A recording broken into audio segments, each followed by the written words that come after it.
সামনে আগায় দিতে জানে।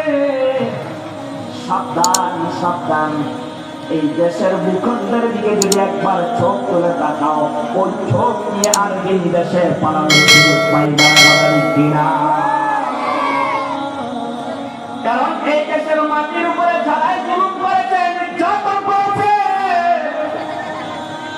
তারা এই দেশ থেকে পালাতে বাধ্য হয়েছে বাজারি কিনা।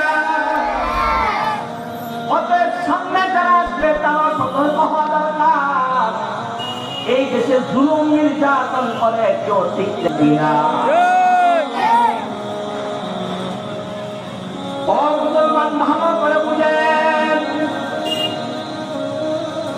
ওই যে বলছিলাম সিদ্দিক আকবর বলেন, আমার ব্যবসার টাকা দিয়ে আমি মুসলমানদেরকে সাহায্য করি, সহযোগিতা করি। আল্লাহ পয়গম্বরকে বলে, ইয়া রাসূলুল্লাহ, শুনবেন আমি এই টাকা দিয়ে কি করেছি বলে বলো। সিদ্দিক আকবর ডাক দেয়া বলে, নবী আমার, আমি আমার এই টাকা দিয়ে আমার মায়ের বেলালকে আজাদ করেছিলাম, গোলাম ছিল। ও পয়গম্বর, আমি যখন রাস্তা দিয়ে যাইতেছিলাম আমার ঘরের মধ্যে, আমি দেখলাম আমার ভাই বেলালকে আঘাত করতেছে। আমি দেখলাম আমার ধর্মের ভাইকে, মুসলমান ভাইকে নির্যাতন করতেছে। আমি রাখতে বললাম, ভাই বেলাল, তুমি এত কষ্ট করতেছ, আমার দিনটা তোমার না। বেলালকে মরুভূমির উত্তপ্ত গরম পানির মধ্যে শোয়াইয়া বেলাল হাসিকে টানে আর বলে, বেলাল তুমি কালিমা ছেড়ে দাও, মুসলমানিত্ব ছেড়ে দাও। বেলাল হাসিকে বলে, না না,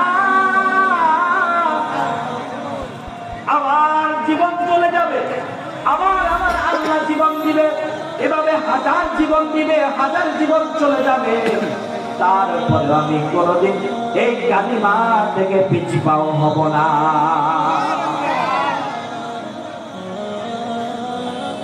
এই কথা বলে বেলাল হাসি চলে গেলেন। আবার বাড়ি থেকে আসলেন, টাকা দেখে বেলালের গলার মধ্যে রশি লাগায় টানতেছে, শরীরের চামড়াগুলো ধসা পড়ে গেছে, শরীরের মধ্যে মাংসগুলো ধসা পড়ে গেছে, হাড্ডি দেখা যায়, হাড় দেখা যায়, হাড়ের মধ্যে পোড়ার চিহ্ন দেখা যায়। বেলাল হাবশী রাদিয়াল্লাহু আনহু তারপরেও কালিমা ছাড়ে না। ও মুসলমান, তোমার আমার অবস্থা দেখো, আমি তুমি 500 টাকার একটা নোট পাইলে ইসলামের বিরুদ্ধে কথা বলতে দ্বিধা করি না, কথা ঠিক কিনা?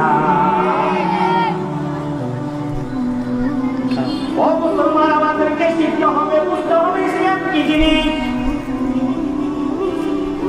এই দেশের যুবকরা জাগ্রত হওয়ার সাথে সাথে স্বৈরাচার বানাইছে। আবার এই দেশের যুবকদেরকে আবার এই দেশের তৌহিদি দাবিদারকে একসাথে হয়। এই দেশের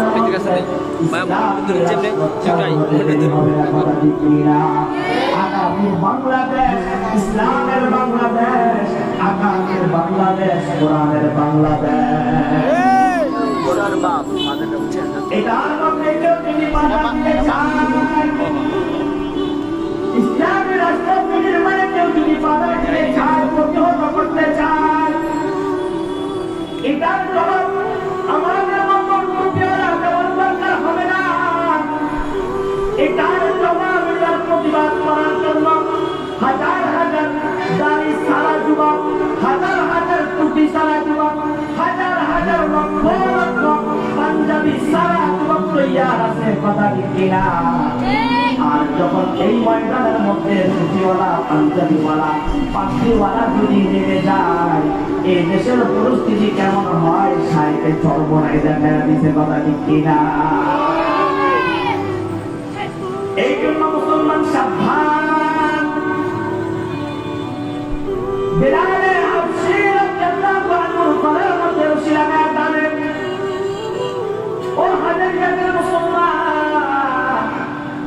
আপনি কয়েকদিন ইসলামের জন্য এমন নির্যাতন করতে করেছি, একদিন অন্তর নেই আমার আপনার অবস্থা যদি কাশ্মীরের মুসলমানের মতো হতো, আমার আপনার অবস্থা যদি ইয়ামেনের মুসলমানের মতো হতো, আমার আপনার অবস্থা যদি সিরিয়া ফিলিস্তিনের মুসলমানের মতো হতো, আমার আপনার অবস্থা যদি আরাকানের মুসলমানের মতো হতো, তাহলে আমরা বুঝতাম, আমরা বড় লাগতো যে মুসলমান কি জিনিস, ইসলাম কি জিনিস।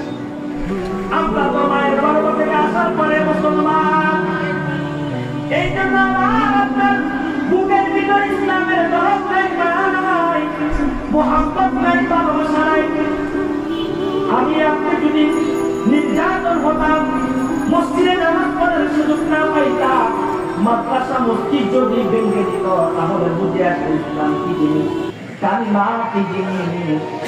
আমার আপনার উপর কোনো নির্যাতন হয় নাই, জুলুম হয় নাই, এই জন্য আমি আপনি বুঝি না মুসলমান ধর্ম ইসলাম ধর্মের কতটা